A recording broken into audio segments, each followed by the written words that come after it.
Pessoal, boa tarde. Vamos começar hoje a aula do Luiz. Eu vou só explicar um pouquinho a dinâmica. O Luiz vai começar a aula, a gente tem vários convidados. Da UTI, o Rodolfo, que é o direito da UTI do fígado do pós-operatório, vai vir participar também da nossa discussão. Tudo bem? Então, a ideia é que o Luiz, acabando a aula, a gente abra para discussões, conversas e uma troca. Tudo bem? Vamos lá, Luiz. A gente está gravando e depois vai para o canal. Tá? Boa tarde, meu nome é Luiz, eu sou residente do primeiro ano de terapia intensiva. Hoje eu vou falar sobre um tema que eu particularmente gosto muito, que é o pós-operatório de cirurgia abdominal.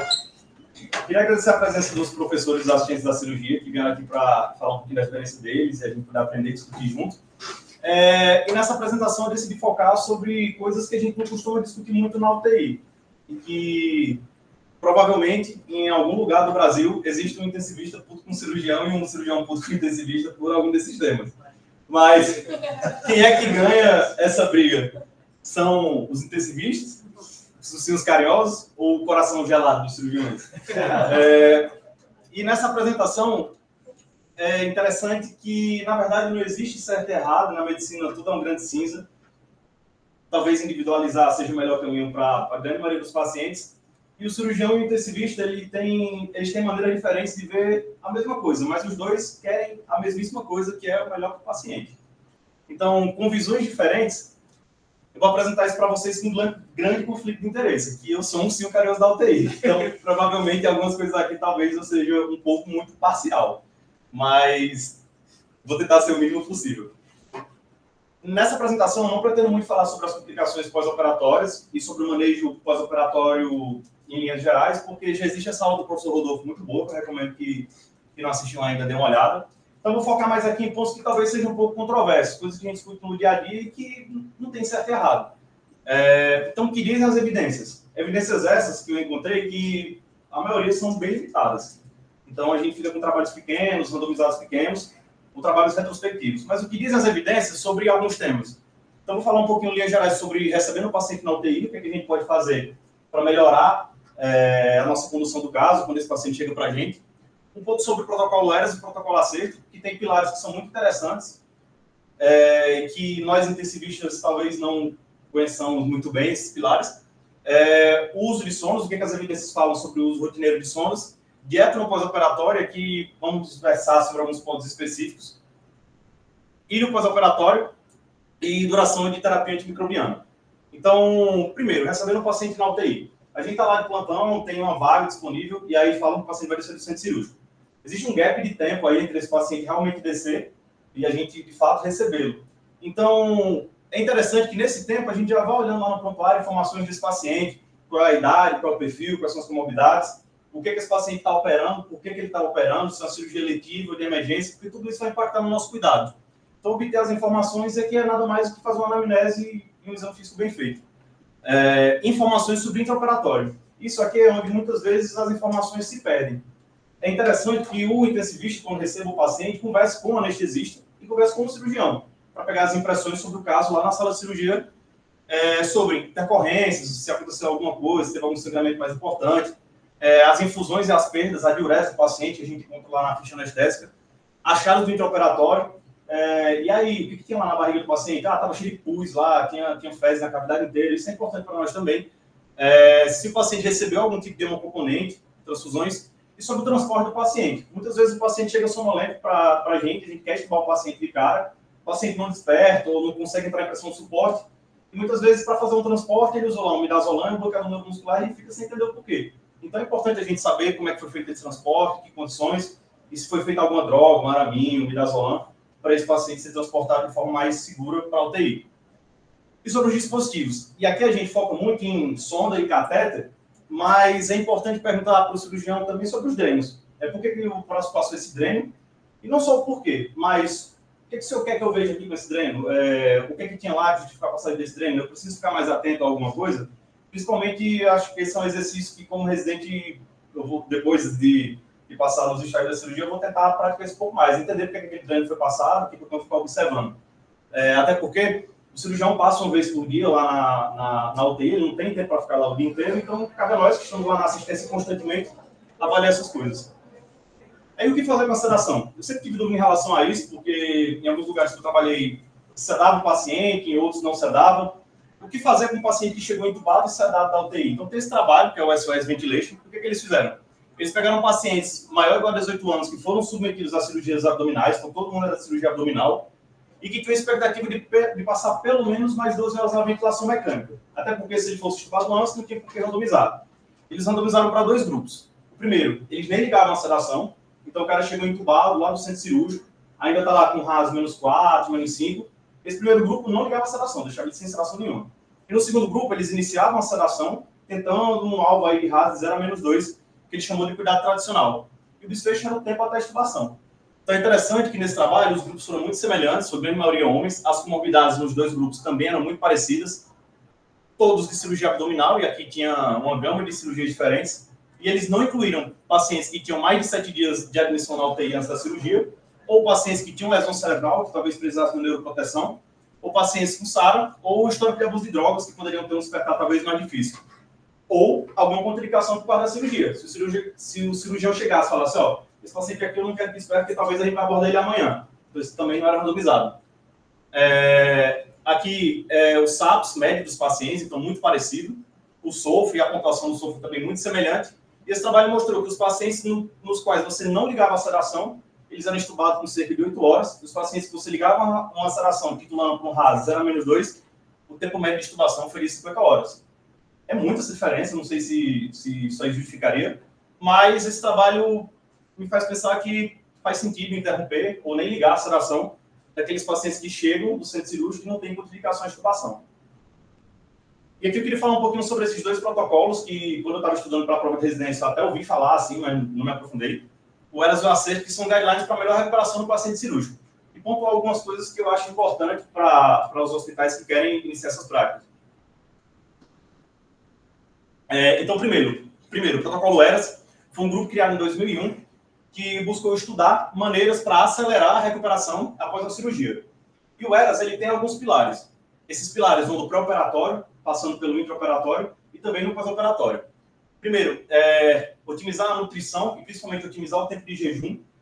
As evidências mostram que quanto menor o tempo de jejum, talvez melhor seja a recuperação desse paciente. Fazer uma pré-reabilitação.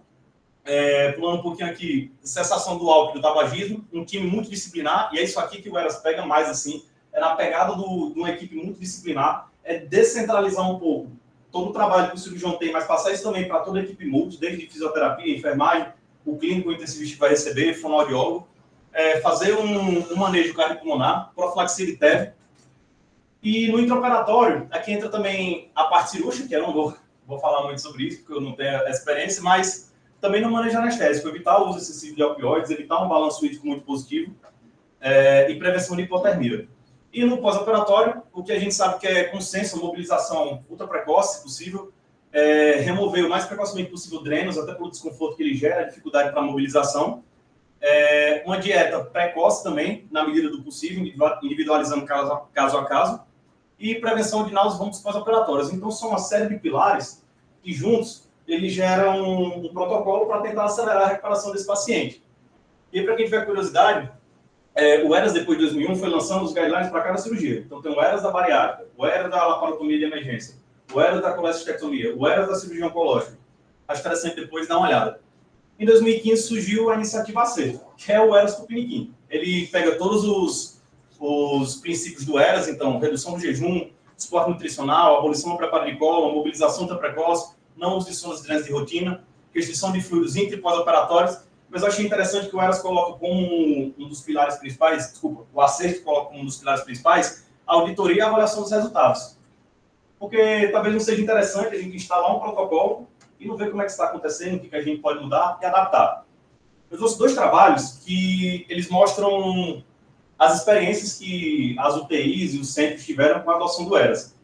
Eu achei muitos trabalhos de hospitais que começaram a adotar os pilares do ERAS e tiveram benefício. Eu trouxe aqui a página do ACERT, tá? Eu trouxe esse especial, que foi no hospital de Stanford, onde eles fizeram uma análise dos dados antes da implantação do ERAS e depois da implantação do ERAS no pós-operatório de cirurgia cardíaca. E o que eles verificaram? Que o tempo de estadia hospitalar diminuiu de 7 dias para 6 dias, de maneira estatisticamente significante. A estadia na UTI caiu de quase 70 horas para 50 horas, também estatisticamente significante. E não teve diferença na mortalidade em 30 dias, mas também teve uma redução significante nas pneumonias aspirativas, nas pneumonias associadas à ventilação, à infecção do trato urinário. Então, eles mostram que tiveram vários benefícios após implantar o ERAS. Só que não é bem assim também. Porque não é só você chegar um belo dia e dizer, pessoal, a partir de hoje vai ser assim. Então, esse outro trabalho, ele mostra quais são as possíveis dificuldades de se implementar o ERAS e sugestões do que a gente pode fazer para talvez otimizar isso. E ele cita isso que eu achei muito interessante, um time ERAS. Não um cirurgião chegar lá e falar, a partir de hoje nós vamos fazer assim. Mas antes de instalar o protocolo propriamente dito, treinar anestesistas, a enfermagem, a fisioterapia, nutricionistas, clínicos e intensivistas, para que isso possa ser feito da maneira mais adequada possível. Também trabalhar em equipe para desenvolver um protocolo que se adeque às características de cada serviço. Então, implementar um ERAS no hospital do interior do Ceará não vai ser a mesma coisa que implementar um ERAS no hospital da Bélgica.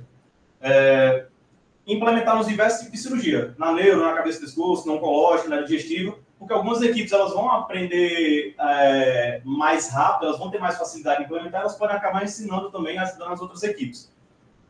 Desenvolver treinamentos para toda a equipe multidisciplinar, que, como eu falei, envolve um treinamento de todo mundo, e em todas as etapas, no pré, no intra, no pós-operatório, na recuperação anestésica, e realizar medidas e orientar dados. Então, isso aqui não deu certo, isso aqui não deu certo, o que a gente pode fazer diferente? O que é que meu serviço tem de especial que talvez essa medida aqui não foi eficiente?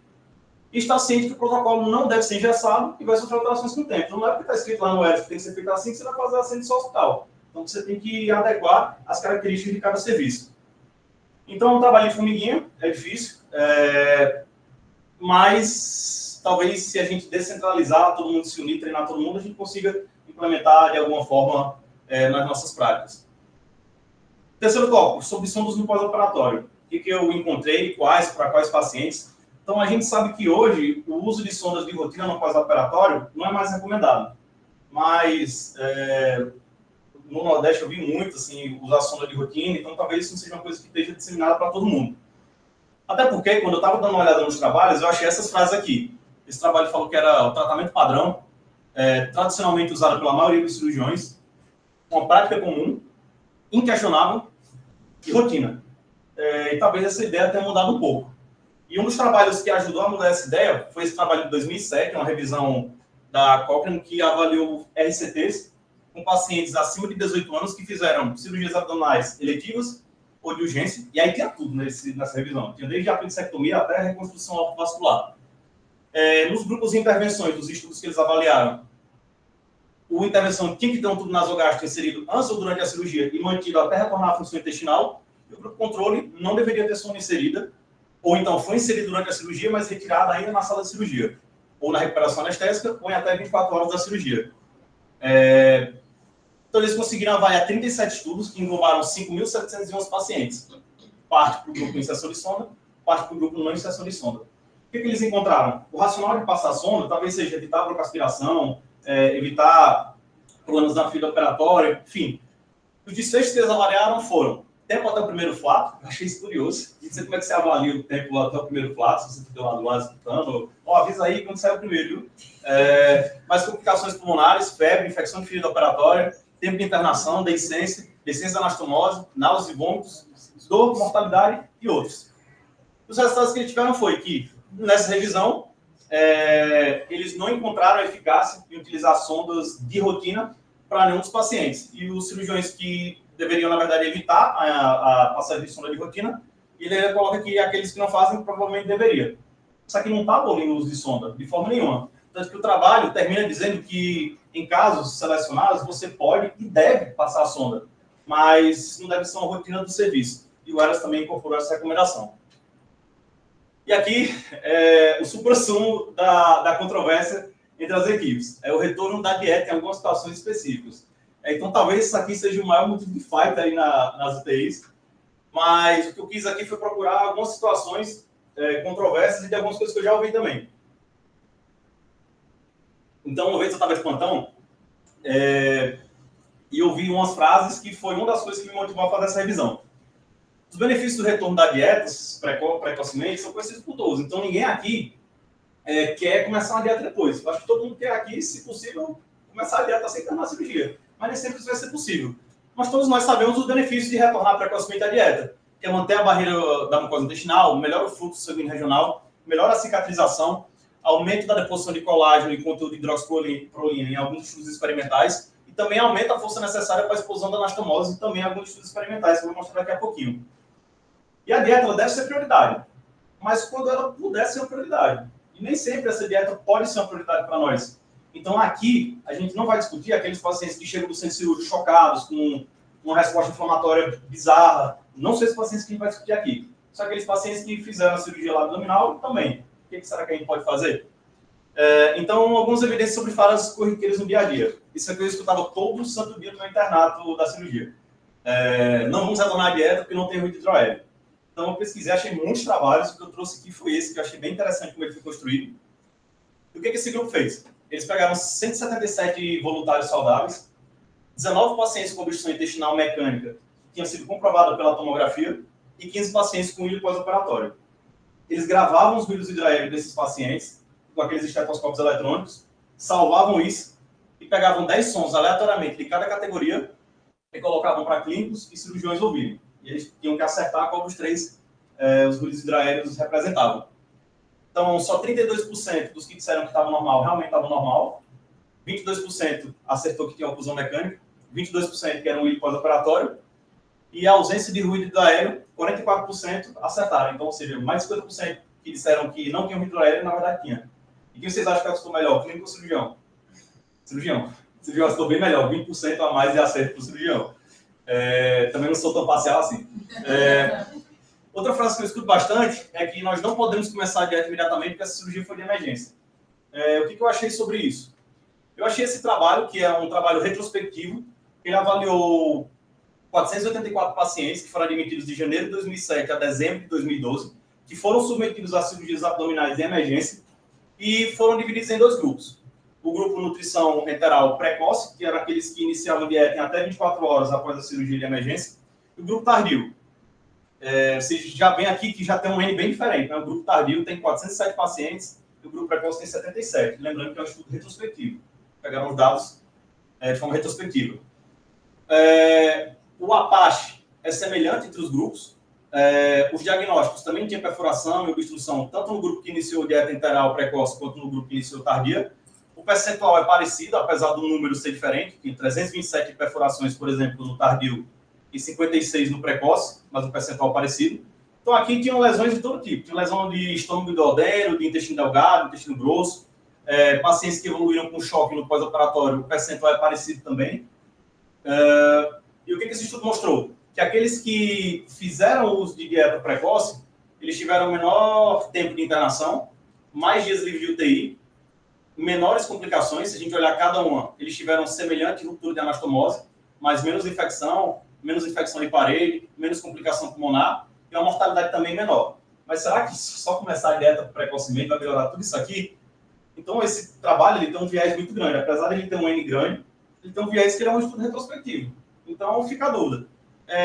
Os caras morreram mais porque alimentaram depois, ou eles morreram mais porque morreram mais? Eles pegaram os caras que são mais graves, alimentaram depois, porque eles são mais graves, e por eles serem mais graves, eles morreram mais. Eis que surgiram alguns estudos randomizados, e eu trouxe esse que eu achei bem interessante, o protocolo dele eu achei muito bem desenhado, que também avaliava iniciar a dieta oral precoce versus tardia no paciente que fez cirurgia abdominal de urgência.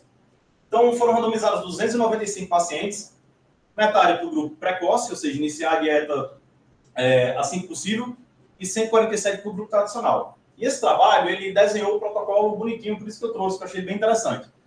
Então, primeiro, para ser incluído no trabalho, era qualquer cirurgia abdominal de emergência em pacientes maiores de 14 anos.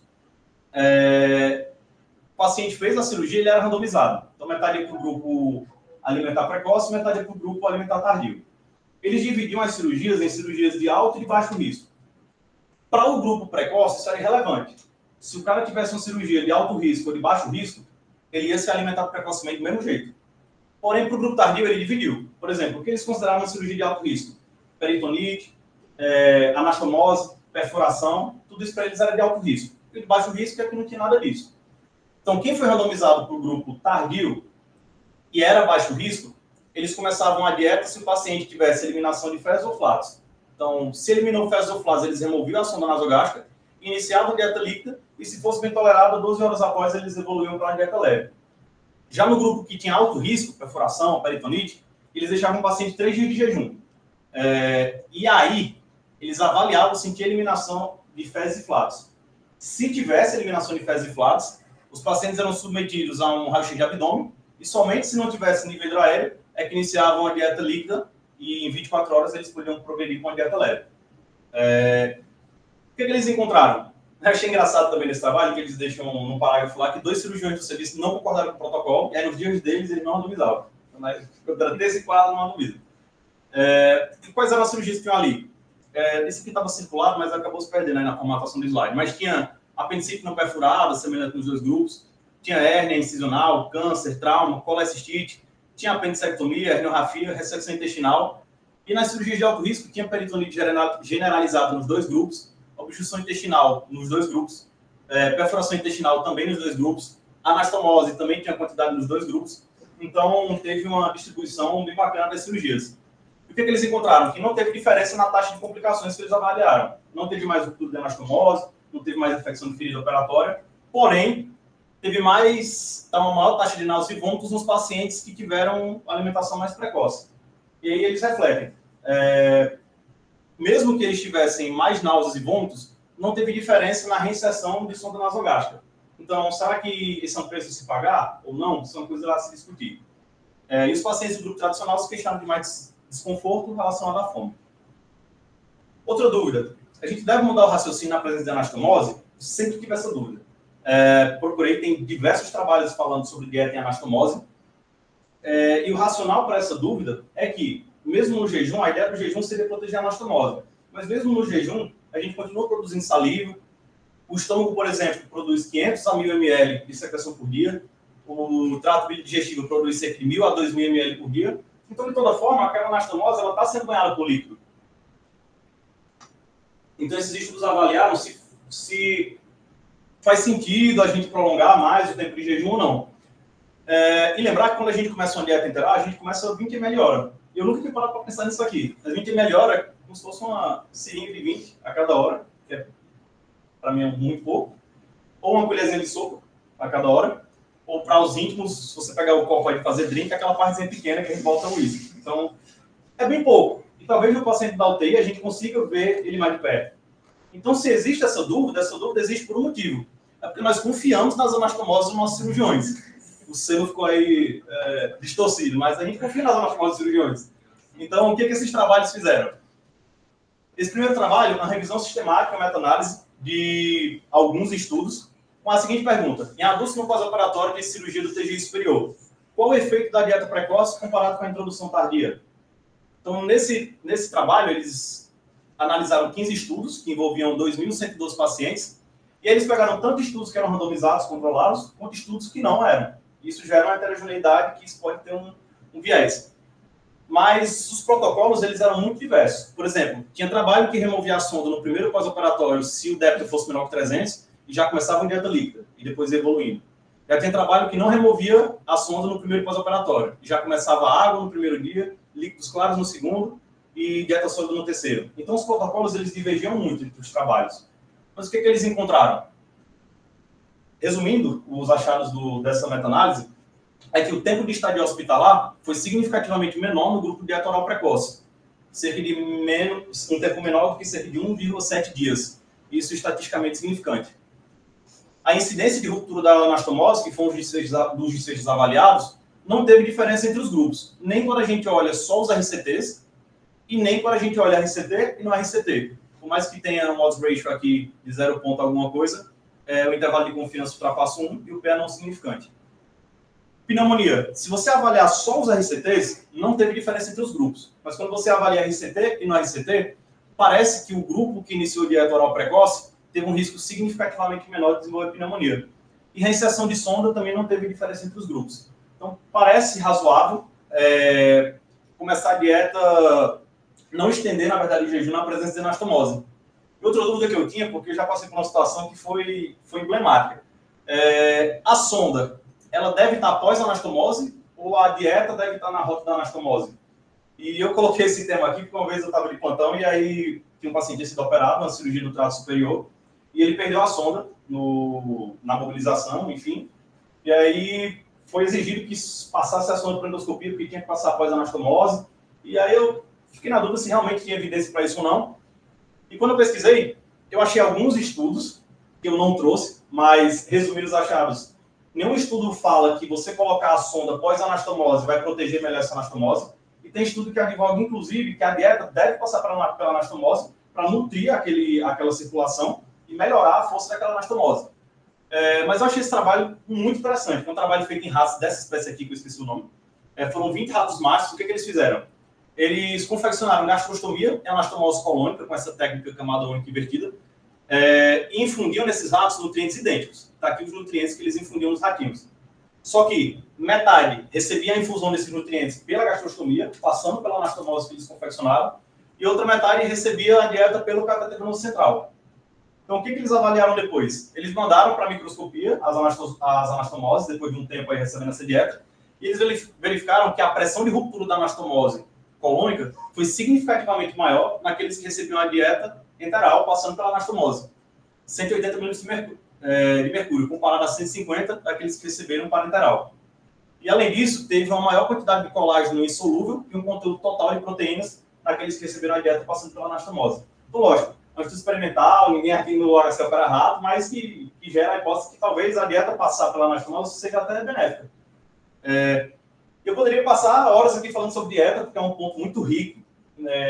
Talvez isso aqui seja tema até com a parte 2, mas eu fui puxando gavetas, mais gavetas, mais gavetas, e se eu ficar só na dieta, eu não ia conseguir parar de falar sobre dieta aqui nessa apresentação. Então, eu recomendo a leitura desses dois trabalhos, né, o guideline da ESPEN e esse trabalho, que mostram aí recomendações para o pós-operatório de cirurgia abdominal. E o outro tema, VNI pós-operatório. É seguro fazer VNI em pacientes que fizeram anastomose do TGI alto? E qual é o grande medo? É que a gente sabe que na VNI, os pacientes eles fazem bastante aerofagia. Então, parte da pressão que a gente coloca, ela vai para o esôfago também. Será que isso pode romper essa anastomose? E se essa dúvida existe, mais uma vez, ela só existe por um motivo. É porque a gente confia na anastomose e nas cirurgiões. Então, se a dúvida é válida, é porque a anastomose é boa. E aí, eu achei esse estudo em porcos, que são na chest, muito interessante. O que eles fizeram? Eles pegaram porquinhos, 20 porquinhos, 10 eles destacavam o esôfago, 10 eles mantinham um porquinho vivo, e 10 porquinhos eles reservavam para usar máscara laríngea. O que eles fizeram? Eles destacavam aqui o esôfago do porco, cateterizavam esse esôfago, num eles colocavam um medidor de pressão, um sensor de pressão, e no outro eles colocavam uma seringa de ar. O que eles faziam? Eles iam insuflando com ar até que houvesse ruptura da anastomose. Está aqui a anastomose, e eles colocavam azul de metileno para que quando a anastomose rompesse, eles pudessem evidenciar. E o que eles mediram? Eles encontraram que no porquinho ex-vivo, ou seja, no esôfago destacado, a pressão de ruptura da anastomose foi, em média, 101 centímetros de água. No porquinho vivo, foi, em média, 84 centímetros de água. Ambos com variação grande, mas se a gente pegar a menor variação aqui, 100 menos 44, vai dar aí mais de 50 centímetros de água. Então, talvez a gente tenha uma margem confortável, porque na VNI a gente coloca geralmente 10, 12. Depois eles pegaram outros porquinhos e colocaram máscara laríngea e mediram o seguinte: quando eu coloco isso de pressão no ventilador, quanto é que chega lá no esôfago?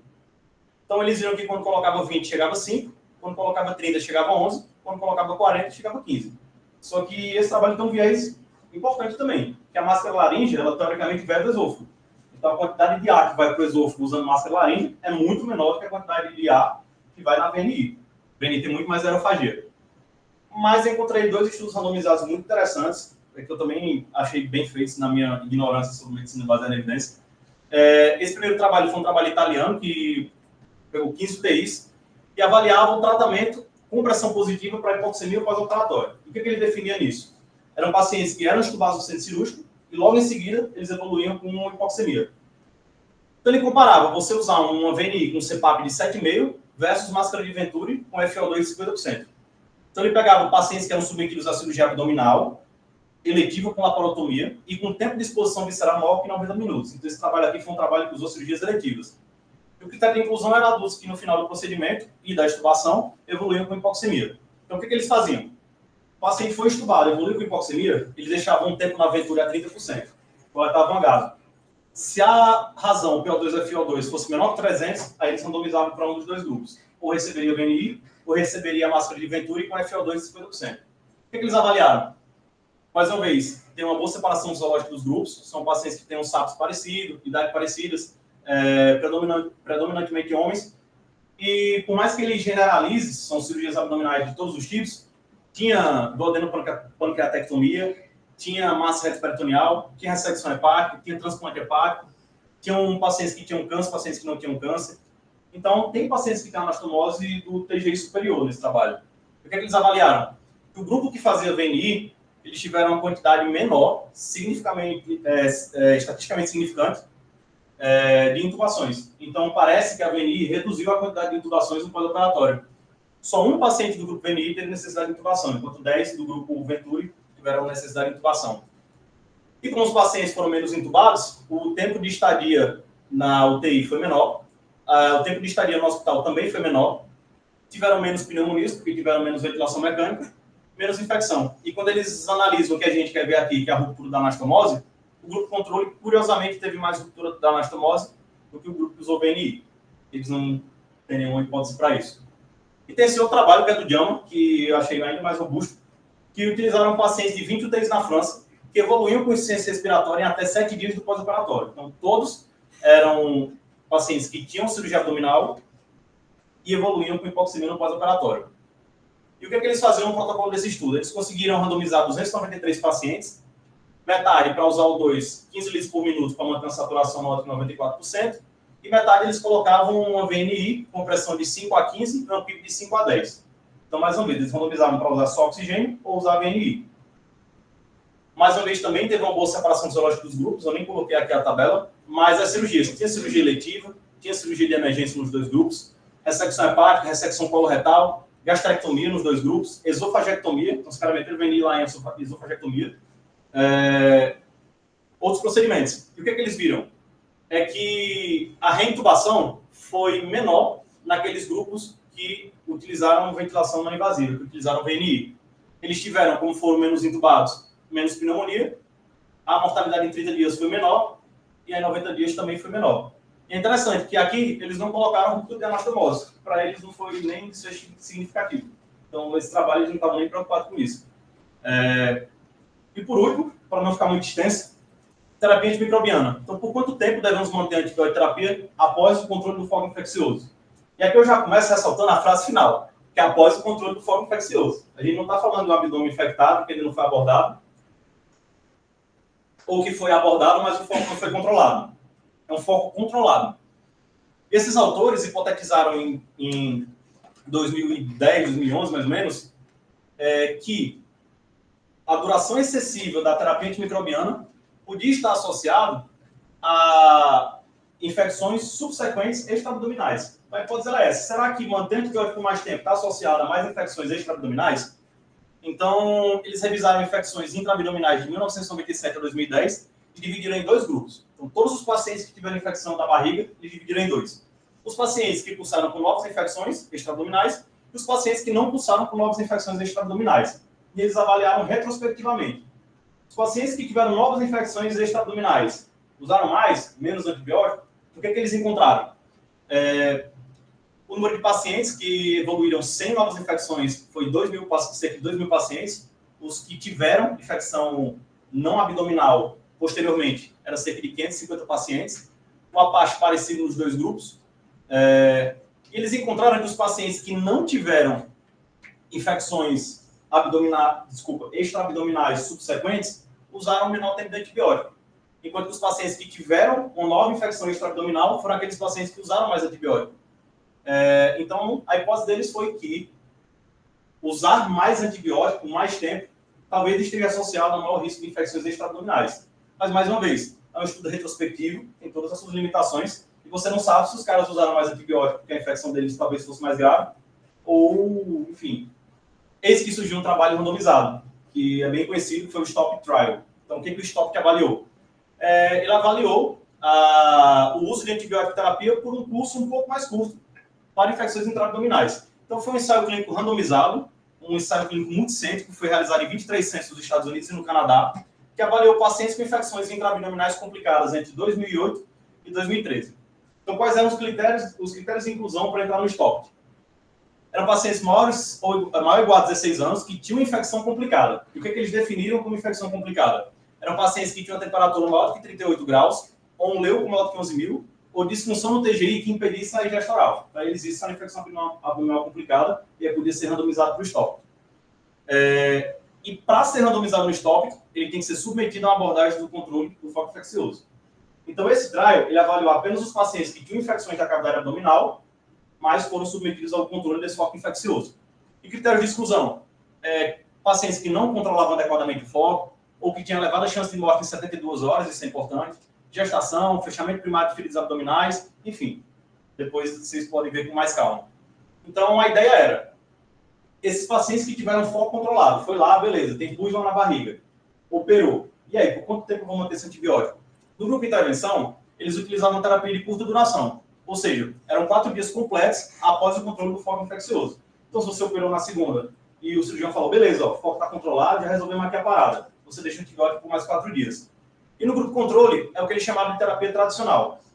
Que é, o paciente operou, então ele vai usar antibiótico até quando?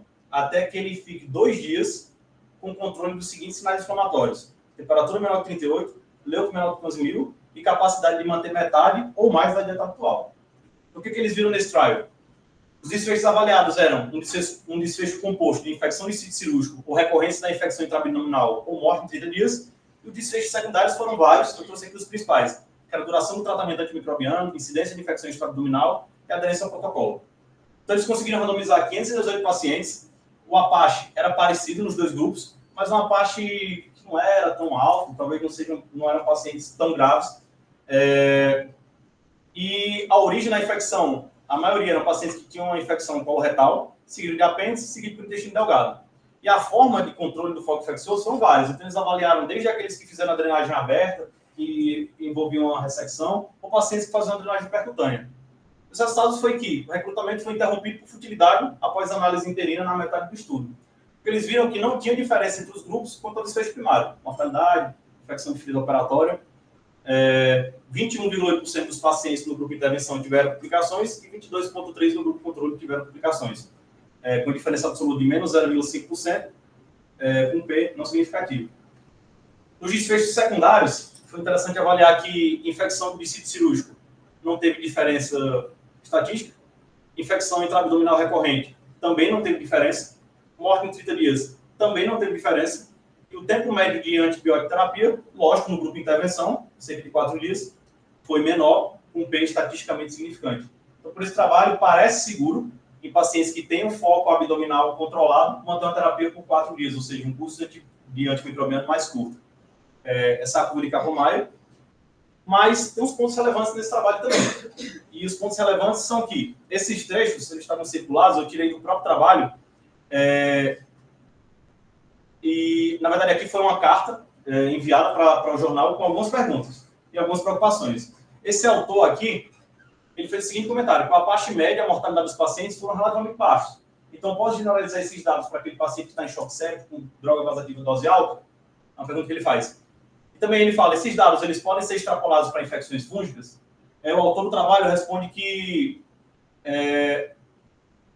o trabalho é menos aplicável para casos específicos, como infecções severas e infecções fúngicas. Então, nesses pacientes muito graves, chocados, não sei se a gente pode generalizar isso, mas parece razoável um curso de antimicrobianos menor se o paciente estiver melhorando.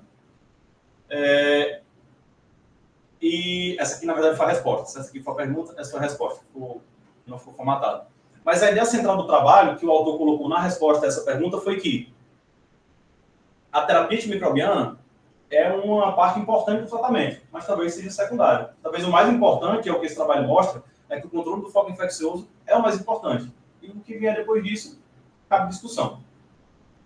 E aí, para não ficar falando muito, eu pesquisei sobre pós-operatório, achei umas evidências legais, podia até com o Flávio, com o Gigo aí, sobre chiclete, café, alvimopan, mas aí a apresentação ia ficar muito extensa e a gente não ia conseguir discutir e escutar a opinião dos chefes. Então, As mensagens. A comunicação eficaz entre o cirurgião, anestesista e intensivista é imprescindível. Quanto mais estreita for essa relação, melhor vai ser para aquela pessoa que mais importa para todos nós, que é o paciente. É razoável não iniciar a sedação para os pacientes que chegam entubados no centro cirúrgico e têm perspectiva de intubação breve, sem complicação. Diversos trabalhos mostraram que a adoção do protocolo ERAS e ACERT são benéficos e custo-efetivos, mas existem diversas barreiras durante o processo de implementação que deve ser individualizada para cada unidade. A decisão de iniciar a dieta ou não iniciar a dieta para pacientes não deve ser pautada na ausculta de ruídos hidroaéreos. As evidências sugerem segurança de se iniciar a dieta pós-cirurgia de emergência já no D0, nas primeiras 24 horas. Evidências limitadas sugerem segurança de manter a anastomose do TGI na rota da dieta. A realização de VNI pós-anastomose do TGI alto parece ser segura. E a abordagem do foco infeccioso é mais importante do que a duração da terapia antimicrobiana, que pode ser mais curta quando o controle do foco for eficaz. Obrigado.